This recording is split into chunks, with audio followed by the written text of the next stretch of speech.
नमस्कार, मी सौ शिवानी प्रीतम कळसकर। आज राजधानी सातारामधील करंजे या गावात किटली चहाजवळ अतिशय धक्कादायक घटना घडली आहे। एका शाळकरी मुलीला एका युवकाने तिच्या गळ्याला चाकू दाखवून जी दहशत माजवली आहे ते अतिशय चुकीचं आहे आणि मी या बाबतीत प्रशासनाला विनंती करते की त्यांनी अतिशय कठोर कारवाई करावी आणि लवकरात लवकर तातडीने करावी।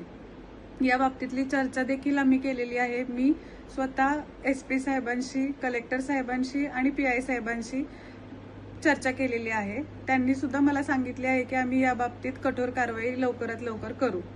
आपला सातारा म्हणजे छत्रपती शिवाजी महाराजांच्या पावलांनी पावन झालेली भूमी आहे आणि या भूमीत जर असं घडत असेल तर हे अतिशय लाजिरवाणे आहे आणि मी प्रशासनाला पुन्हा एकदा विनंती करते की त्यांनी अतिशय तातडीने या बाबतीत कारवाई करावी आणि जर पुन्हा असे काही झालं तर साताऱ्यात खपवून घेतले जाणार नाही। धन्यवाद। आपल्या तालुक्यातील जिल्ह्यातील बातम्या सर्वप्रथम पाहण्यासाठी आजच सातारा न्यूजला YouTube चॅनलवर सबस्क्राइब करा, लाईक करा, शेअर करा आणि बेल आयकॉन प्रेस करायला विसरू नका।